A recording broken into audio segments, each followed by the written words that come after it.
What's good everyone, welcome to the channel. Today we're going to be talking about 5 tips that are going to help you sketch better in Procreate.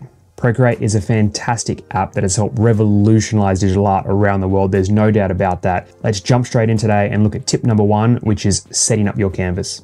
The first step to sketching better in Procreate is making sure we have the right canvas before we start. This is super important. There's nothing worse than getting to the end of your design. You're really happy with it. You've spent so many hours designing something and then you realize that it's on a really low quality canvas. This is not good. This is not what we want. And trust me, I've been there myself. If we have a look at the screen here, I'm going to focus on a few things. I want to think about what I want to do with the artwork in the end. So for me, I always create my canvases in A3 size.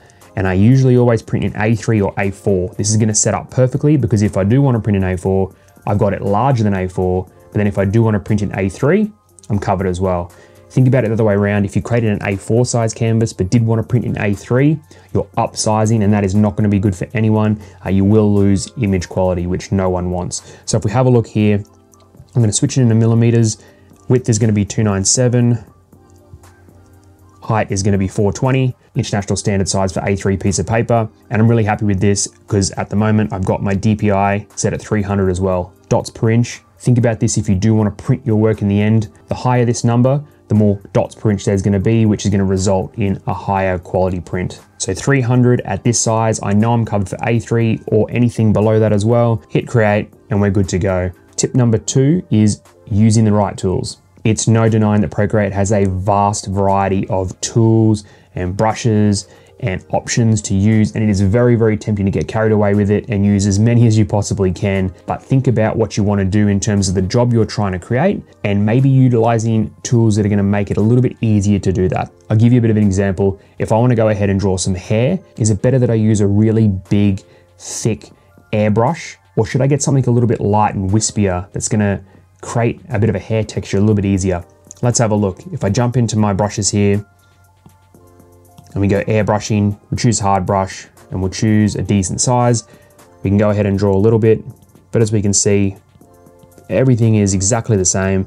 It's not very exciting. It might work for some designs, but for hair, I don't think so. So let's jump back into our brushes. I'm gonna go all the way down to the bottom. Let's tap on organic. And then if we choose this twig one here, let's see what happens when I start to draw with this. Yeah, this is a bit nicer. See, it's a little bit wispier. There's separation in there between the lines. I can vary that with the brush size as well, go a little bit smaller. And you can see how if I was drawing hair, this is gonna be a lot more efficient than the airbrush on the left. So don't forget this tip and make sure you're using the right tools. All right, the third tip we have today is to practice gesture drawing. Gesture drawing is the process of capturing the movement and flow of a subject in a relatively quick amount of time. This isn't about creating finished artwork by any means, but it is going to allow you to understand how things are moving a little bit better. Let's have a look at the screen here. I've got an arm that I found on the internet. I really like this, and I've always had a bit of trouble when it comes to perspective. So I'm going to look at how I could look at gesture movement in this. Let's go to our layers and create another layer over the top. And then we're going to go get our 6B pencil, and we're just going to start drawing the shapes that we see. So in the hand here, there's a bit of a circle, and then we have some fingers coming out, which all have a few bends in them. I'm not trying to do anything crazy here. I'm just trying to find out what is going into this hand, how it's been made up. And then if we have a look at the arm as well, we've got a tiny bit of a triangle shape to that part there. Again, this is something where I'm not looking to create a finalized piece. I'm just trying to understand how this subject is moving so I can store it in my memory and use muscle memory later on to repeat this if I do need to draw an object this sort of shape. Tip number 4 may come to no surprise as anyone, but it is using layers. If you take only one thing from this video today, promise me you'll start using layers. The best way to describe layers is imagine you have a photo here and you've got tracing paper above that and you want to draw on that tracing paper or layer. It's not going to affect the photo below it. This is going to be fantastic. It's going to allow you to stay really organized in your workflow, and it's going to allow you to do different iterations of things as you move without affecting that original image. I'll show you what I mean. For this, we're going to use the same arm that I had a minute ago, and we're going to keep the sketch in there, exactly what I did. And if we tap into our layers menu on the top right, we're actually going to see there are 3 layers. So I can turn these off and on as I go. I can even remove that original layer down below. If I press and hold, I'm going to be able to solo that layer, but as you can see, nothing's changed with that original one, and I can turn those other layers back on above this. So promise me you'll start utilizing layers, and I promise you, you will absolutely love it.